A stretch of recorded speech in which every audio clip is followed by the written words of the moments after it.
लिखा है कि कोई धर्मी नहीं, एक भी नहीं, कोई समझदार नहीं, कोई परमेश्वर को खोजने वाला नहीं। सब भटक गए हैं, सबके सब निकम्मे बन गए हैं। कोई भलाई करने वाला नहीं, एक भी नहीं। उनका गला खुली हुई कब्र है। उन्होंने अपनी जीभ से छल किया है। उनके होठों में सांपों का विष है और उनका मुंह श्राप और कड़वाहट से भरा हुआ है। उनके पांव लहू बहाने को फुर्ती करते हैं। उनके मार्गों में नाश और कलेश है। उन्होंने कुशल का मार्ग नहीं जाना। उनकी आंखों के सामने परमेश्वर का भय नहीं है। हम जानते हैं कि व्यवस्था जो कुछ कहती है उन्हीं से कहती है जो व्यवस्था के अधीन है, इसीलिए कि हर एक मुंह बंद किया जाए और सारा संसार परमेश्वर के दंड के योग्य ठहरे।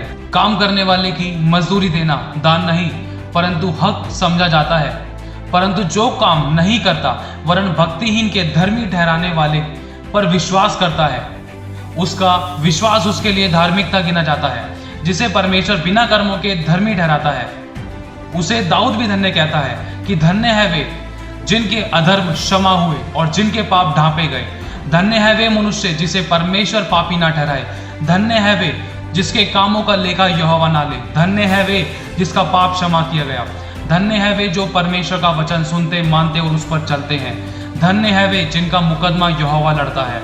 धन्य है वे जिनके नाम मेमने के जीवन की पुस्तक में है। धन्य है वे प्रभु परमेश्वर जो धर्मी और अधर्मी दोनों पर अनुग्रह करता है।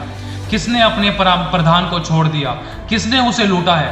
किसने उस पर लात उठाई? किसने उसको परखा है? कौन कहता है कि कोई परमेश्वर ही नहीं है? कौन कहता है कि सुख और दुख इस धरती पर ही भोगना है? कौन कहता है कि कोई किसी कंगाल, दरिद्र, अनाथ और विधवाओं का पलटा लेने वाला नहीं है? कौन कहता है कि कोई हमारे कर्मों का लेखा देने वाला नहीं है?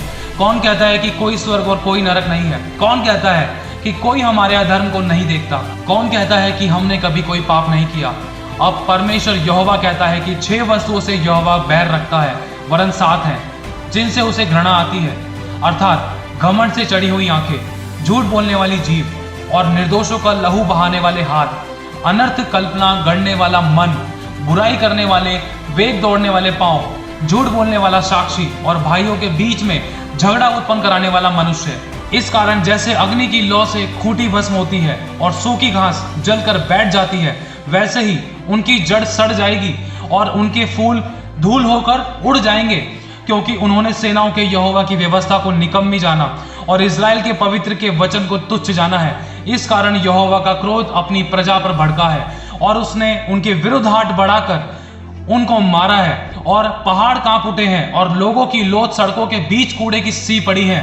इतने पर भी उसका क्रोध शांत नहीं हुआ और उसका हाथ अब तक बढ़ा हुआ है। यदि कोई और ही प्रकार का उपदेश देता है और खरी बातों को अर्थात हमारे प्रभु यीशु मसीह की बातों को और उस उपदेश को नहीं मानता जो भक्ति के अनुसार है, तो वह अभिमानी हो गया और कुछ नहीं जानता, वरन उसे विवाद और शब्दों पर तर्क करने का रोग है, जिनसे ढाह और झगड़े और निंदा की बातें और बुरे बुरे संदेह होते हैं। और उन मनुष्यों में व्यर्थ रगड़े झगड़े उत्पन्न होते हैं जिनकी बुद्धि बिगड़ गई है और वे सत्य से विहीन हो गए हैं, जो समझते हैं कि भक्ति कमाई का द्वार है, पर संतोष सहित भक्ति बड़ी कमाई है।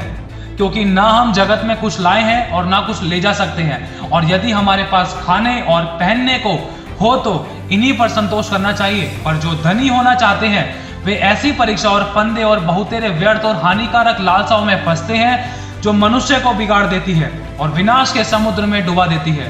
क्योंकि रुपये का लोभ सब प्रकार की बुराइयों की जड़ है, जिसे प्राप्त करने का प्रयत्न करते हुए कितनों ने विश्वास से भटक कर अपने आप को नाना प्रकार के दुखों से छल्ली बना लिया है। यदि सब लोग अपने पापों से मन फिराएं और लौट आएं तो बचाए जाएंगे, क्योंकि प्रभु यहोवा इस्राएल का पवित्र यूं कहता है, लौट आने और शांत रहने में तुम्हारा उद्धार है, शांत रहने और भरोसा रखने में तुम्हारी वीरता है। परंतु तुमने ऐसा नहीं किया। तुमने कहा, नहीं, हम तो घोड़े पर चढ़कर भागेंगे, इसीलिए तुम भागोगे, और यह भी कहा कि हम तेज सवारी पर चलेंगे, सो तुम्हारा पीछा करने वाले उससे भी तेज होंगे। और एक ही की धमकी से 1000 भागेंगे और 5 की धमकी से तुम ऐसा भागोगे कि अंत में तुम पहाड़ की चोटी के डंडे व टीले के ऊपर की ध्वजा के समान रह जाओगे, जो चिन्ह के लिए गाड़े जाते हैं। तो अभी यहोवा इसलिए विलंब करता है कि तुम पर अनुग्रह करे, और इसीलिए ऊंचे उठेगा कि तुम पर दया करे, क्योंकि यहोवा न्यायी परमेश्वर है। क्या ही धन्य है वे जो उस पर आशा लगाए रहते हैं। पृथ्वी विलाप करेगी और मुरझाएगी, जगत कुम्हलाएगा और मुरझा जाएगा, पृथ्वी के महान लोग भी कुम्हला जाएंगे। पृथ्वी अपने रहने वालों के कारण अशुद्ध हो गई है, क्योंकि उन्होंने व्यवस्था का उल्लंघन किया और विधि को पलट डाला और सनातन वाचा को तोड़ दिया है। इस कारण पृथ्वी को श्राप घसेगा और उसमें रहने वाले दोषी ठहरेंगे, और इसी कारण पृथ्वी के निवासी भस्म होंगे और थोड़े ही मनुष्य रह जाएंगे। मिस्र के विषय में भारी भविष्यवाणी, देखो यहोवा शीघ्र उड़ने वाले बादल पर सवार होकर मिस्र में आ रहा है, और मिस्र की मूर्तें उसके आने से थरथरा उठेंगी, और मिस्रियों का हृदय पानी पानी हो जाएगा, और मैं मिस्रियों को एक दूसरे के विरुद्ध उभारूंगा, और वे आपस में लड़ेंगे, प्रत्येक अपने भाई से और हर एक अपने पड़ोसी से लड़ेगा।